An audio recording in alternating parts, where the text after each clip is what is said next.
What's up, guys? Rick here. What you're going to see today is me play in the Run Good Tour Pro. This is event number 8 of season 1, so 8 out of 45. So there's still 37 events left to be played. Lots of points available, lots of earnings available. So if you are still looking to join, you can absolutely do so. There's only been a handful of guys that I think have actually played every event, so you are not far behind. The exemptions are very generous. So if you want to join this, it's rungoodtour.com. It gets you access to this Pro Tour on both PlayStation 4 and Xbox, and also the Masters Club only tour. So a lot of great events going on every single day.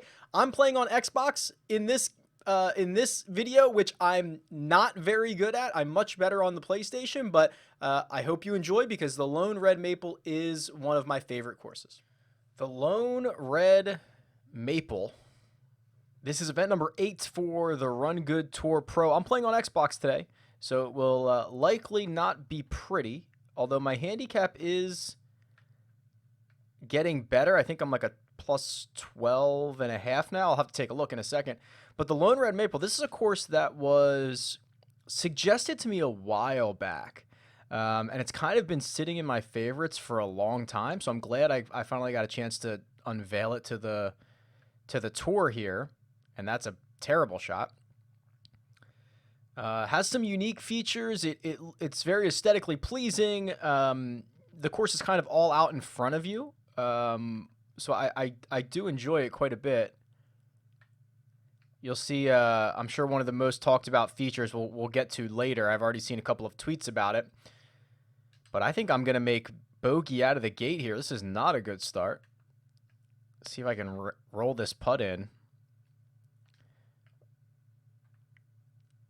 A little loose with my swing already this morning. Oh, yeah, we're not even close to in the hole yet.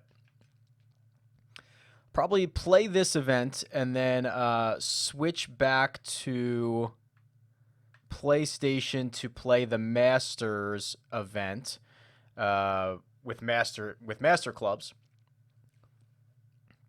So bogey on number 1, probably. Oh, it is just a net bogey. Very early leaderboard shaping up. UNC Heels out in front, just 1 under through 6. Rulio, Basher X, Orange Aggie, Mo Money, all on the leaderboard. Spiced God, I think he has maybe not. I'm confusing him with somebody else. And S Jones, I think S Jones just got in, trying to get his name on the first page of the leaderboard here. Par 3, second hole. You can see everything kind of runs away. I mean, lots of bunkers protect the greens. If you miss the green, everything kind of just runs away from you. You can't really do much about it. I think I pushed this 7-iron, but the wind's helping me out. Get back there. Okay, pretty good shot there. Oh, it's getting better. You can see I like the way that this is set up. There's cameras behind the green. This is almost set up, ready for a tour stop. The cameras are out in full force for the Run Good Tour. Camera behind the green picked up the action there. It's pretty cool when the designer of the course even considers all of that stuff, right? They've got the grandstands out in the right spot. They've got the TV towers out there. I was actually a little worried when I fired it up this morning. I saw that we were playing the red tees, and I was like, oh man, did I forget to change the tees? Because generally speaking, the red tees are the most forward tees. And on the tour, we always play the furthest back tee, and I thought I'd screwed it up, but seeing how long these par 4s are, over 500 yards, it seems that the red tees are the tips, and this is the Lone Red Maple, so that makes sense. A little nod to the name of the course there. In the same way that at a lot of the Augusta National clones, there's either one set of tees or like the championship tees are the green tees. So kind of makes sense that at the Lone Red Maple, the tees that you play off are the red ones. Look at this. That I believe is the Lone Red Maple out there in the fairway, or actually it's probably a couple holes over, but you can see it on the fairway of 4 here. The Lone Red Maple on the grounds. That's it on the right-hand side. Pretty sure that's the namesake of this course.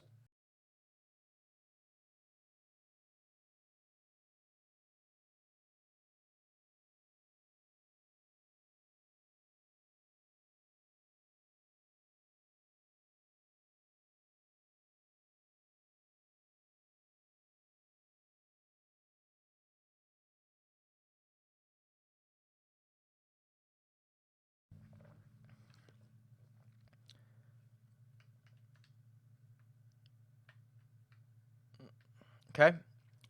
Not a great drive. A little slow on the backswing, but fast on the follow through, 298 yards. It is a par 5, though. There's a good look at that maple. Look at that thing. I'm pretty sure that's the one. I haven't played this course in quite a while, but pretty confident about it. All right, true 3-shot par 5 into the wind. 600 yards into the wind. That's definitely 3 shots. I'm going to try to spin this pitching wedge so that it doesn't roll out too far on me here. And just sit down. There it is. All right, that should be a pretty easy tap-in par. Love the fall aesthetic around here. You usually don't see that. A lot of courses are desert courses, they're summer courses, they're spring courses. The fall aesthetic is rare, and this is really well. Look at that. Look at that maple. I'm pretty sure that's it. And it makes sense. It's the focal point of like 3 or 4 different holes. You can see it up by the green here on number 5. It's over there on the other green. That little area is going to come into play later. I'll show you that. But here's the hardest hole on the course, this downhill par 3. I don't know if I can get there with a 7-iron. Let's try. Oh, I hit it hard. Too hard, I think. All right, so see that? Missed the green by 1 yard, and this is a huge green. This hole could play probably 30 yards longer. It's just absolutely long, narrow, skinny. Lots of different pin locations available here, which I like. It gives you a lot of options. We will make par on the most difficult hole on the course and just run out of here. See that green right there?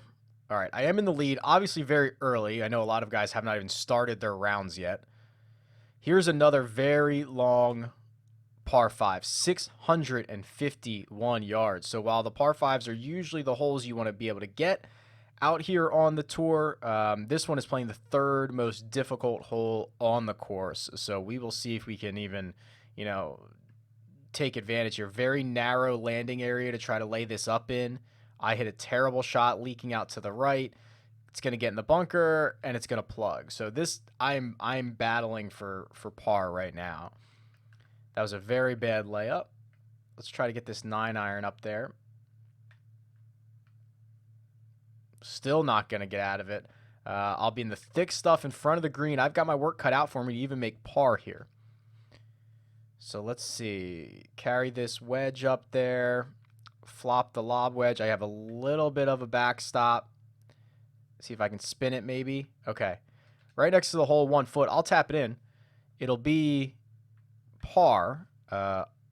Normally on a par 5, I'd be very upset with that, but considering that's the 3rd hardest hole on the course, it's probably okay. S. Jones takes the lead. He's 2 under through 11. I'm 1 shot back. UNC Heels 2 shots back. Excuse me. Now a shortish par 4 here. This is a good looking course. I worked hard to find some aesthetically pleasing courses. Had some people that were not all that thrilled with Gilligan's Island, which, listen, there are much wackier courses than Gilligan's Island. And the greens were about some of the easiest greens we've ever played on tour.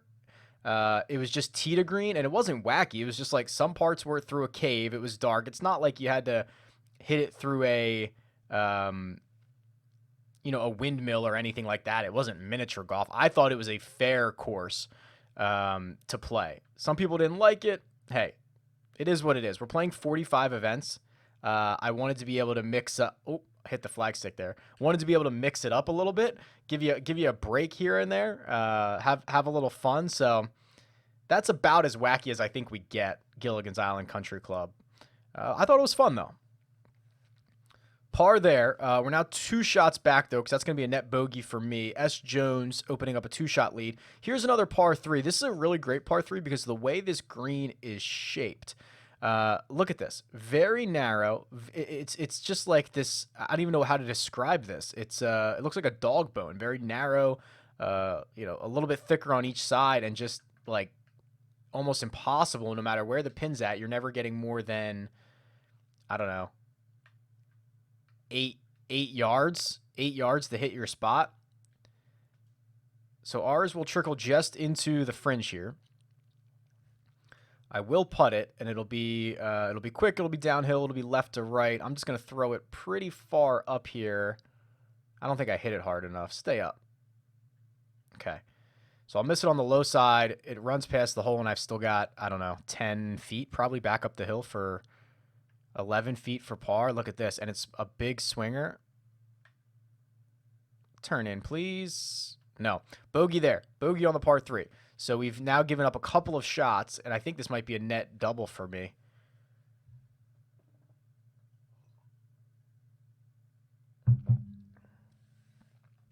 Yeah, we gave up a shot there, although S. Jones came back to us. He also made bogey there. Big Gell, only 3 holes in, 1 under. So those are the guys at the top of the leaderboard. Again, early in the day, a lot of guys still yet to play. This is a long course.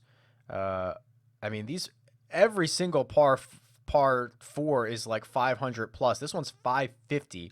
This goes back down towards the clubhouse, I believe, because this is number 9. Yeah. You'll see that little house there. I guess it's like the clubhouse and that brick area. That is actually, I believe it's 18 green. So we'll get to that, and I'll show you that. But a pretty interesting little setup here. This one's way downhill. I'm just going to try to run it up the front of the green. I yanked it a little bit. It's going to be left of the green. Oh, I got a great kick. This might go in. This might go in. No. Runs by the hole pretty fast. It should settle down into this bowl, though, as it comes back. Yeah. Not bad. That was the idea. Just kind of run it up there. Got a little bit lucky. Now it's a pretty slick, downhill putt right to left. Turn. All right, we got it right in the heart. Good putt right there. That's a nice bounce back after playing a couple holes, not all that great to make birdie on 9, and then we'll head back out to 10. Love this. You can see the, one grandstand for one green on your right, the grandstand for the next tee on your left. This would be a great place to post up at the tournament. You have the TV tower there. I love the use of the wood, like I don't know what else to call that. It looks like a boardwalk. I know that's not what it's called, but that's what it looks like, or someone's deck. Pretty cool. Another very long par 4. This has many different tiers to it. Would love to just get it on this top tier here.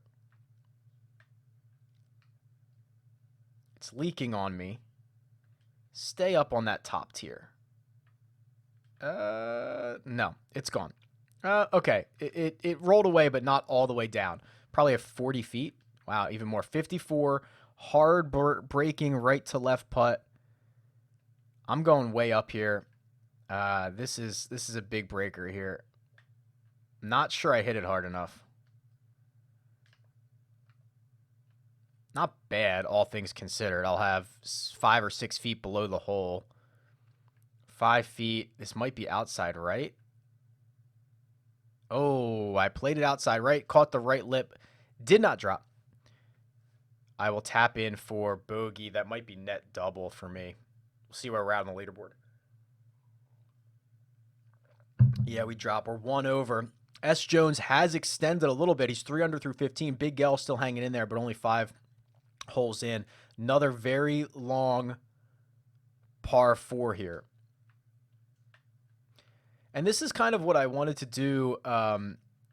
We are always playing from the tips because I did want you to be able to use, in this tour, in the Pro Tour, Master clubs or Pro clubs, whatever you're comfortable with, since there's a handicap involved. But I did want there to be, a little bit of an incentive to play the Master clubs, which is the length. So if you're playing the Pro clubs around here, or God forbid the beginner clubs, you're gonna have some par 4s that you can't really hit in regulation because of how long they are. Now that was a very good birdie for me. So I think I've gone birdie, bogey, birdie. So I've had a bounce back. I think I went bogey, birdie, bogey, birdie. So 4 back. S. Jones playing really well. This is only round number 1, so I'll only record rounds 1, and then probably won't play. I'll just finish up, but that might be another video. Another long par 4 kick right for me. You got to hit the fairway here. Yeah, I mean, now I'm going to have a super awkward stance above this bunker. 3-iron with the ball above my feet.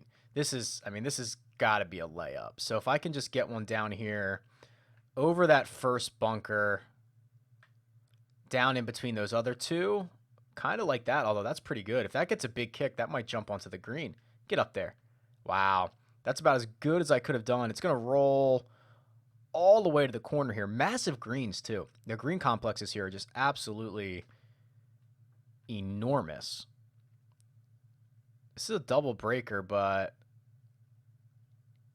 it's not really moving much in either direction, is it? This is more about pace because you've got the pin is tucked on its own little tier. So you've got to get it up this one, but not run it down the next one.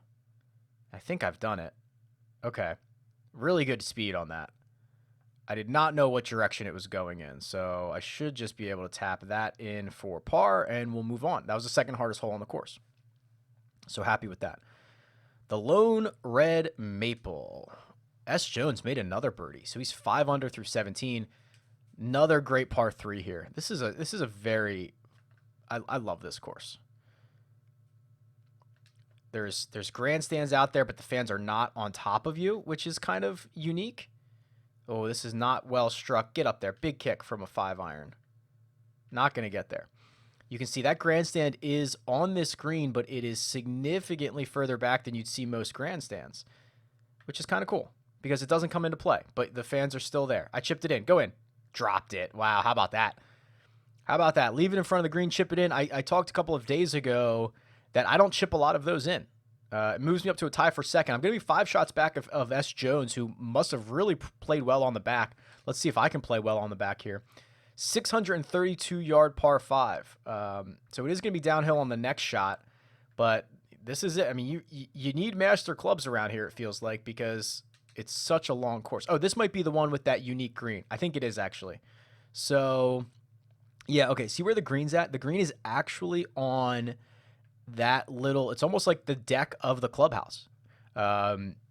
So you actually don't want to be all that close to it because you want to be able to kind of hit like a full shot in. I think this 3-wood's going to be fine, but like if you get too close to it, if you run it all the way down the fairway there, it's very difficult to hit this green.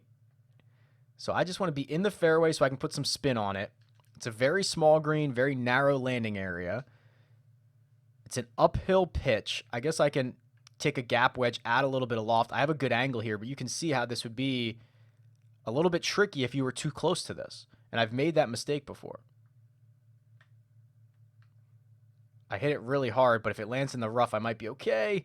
Lands on the fringe, rolls to the middle of the green. It's fine. I'll have a putt for birdie. But you really have to be careful about your second shot here, and you don't know that the first time you play it. Turn in. Got it. The first time I played it, I was like, oh, let me just hit it down, try to get it on the green in 2. I think I was downwind or I was playing the shorter tees. And I hit my second shot and I was too close to that and I couldn't hit a flop shot up. I couldn't really do anything. Very tricky little situation that the more you play the course, the more you learn. Bunker right in the middle of the fairway, but doesn't come into play here because we're not able to hit it far enough. This is a sand wedge I'm going to add a little bit of loft to, let the wind work it back towards the cup, and it should stop pretty quickly when it lands. One hop, stop. There it is. See if we can roll this downhill putt in for bird. These are the ones that give me trouble on Xbox, and you can see why. I hit the right lip on this console more than anything. I think it's a lack of experience with the speed of these sticks, knowing how far to bring my putter back. And also, I naturally push it. So anything that I have to play right edge, I should really play inside right.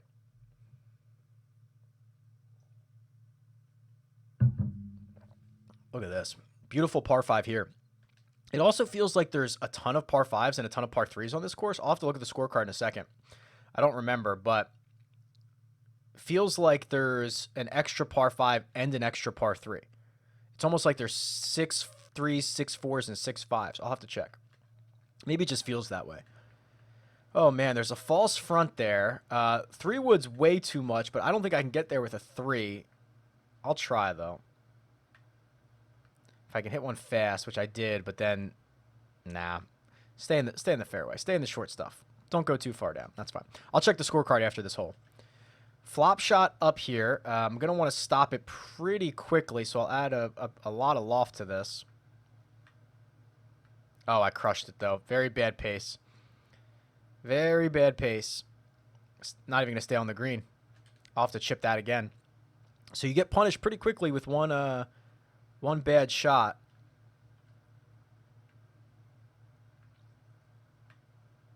I think I did it again. Okay, I hit that one. That might go in too. Oh, wow. Chipped it in for birdie. Unbelievable. I was lamenting a couple of days ago that I never chip anything in. I've now chipped in 2 and 4 holes. I'm even par, so that's net, which is T3, 6 shots off the lead, but well in the mix of this. Let's check the scorecard. I see, so it's a par 71. 1, 2, 3, 4, 5 par 3s, and 1, 2, 3, 4 par 5s. Okay, so there is the extra par 3 in there, which is what gets us to a 71 instead of a 72. Here's the final par 3, I believe. 17, another small, tiny, little, narrow green that's difficult to hit. I hit this one too far, and I yanked it left. Kick right for me. Not bad. It's pin high, but it's going to be in the tiniest of rough there. I'll add all the loft to this. Let's see if I can chip another one in. I did. Wow. So how about that? 3, all you have to do is complain that you don't chip anything in, and then you chip in 3 in like 4 holes for birdie. All for birdie, by the way, which is nice. Chipping in for par is great. Okay, so here it is. Here's 18 back towards the lone red maple. So that makes complete sense that this is the lone red maple on the course. This is the iconic shot. You can probably use that maple as an aiming point. And I will. I'll just play it right at that maple. Look at this. What a shot is that? How about that? That's very cool. Down in the middle of the fairway. Next shot will be up that hill with the maple just over my shoulder. Uphill into the wind. 7-iron might be okay here because I want to land it short. I hit it too hard. You can see it yanking left. Going towards the maple. Careful up there. Oh, there's also like a pool. Little resort maybe. Catches the left side of the green. Love this. I'm like in this deck pool area. Kind of cool. Hard left the whole way. Downhill, it appears. So I do want to be generally careful with this. Should turn right. Okay, I missed it low, I think. Oh, wow, but now it's gone. How about that? Settle down for me. That was going to be hard to stop. I'm hoping this one should be back up the hill. Pretty flat. Right to left. Would love to make this par on the last. Get in there. Hold up. Missed it. All right. It'll be bogey on 18. Not a bad round. Chipped in a couple times. Hit a couple bad shots. Hit a couple good shots. But love this course, the Lone Red Maple. You can play it on the Run Good Tour. For more information, visit rungoodtour.com. This is my first round, so I will wrap up with another round later. But that's a 66 gross. Not bad. 4 bogeys on the card, though. Try to clean that up for the next time. All right, best of luck out there.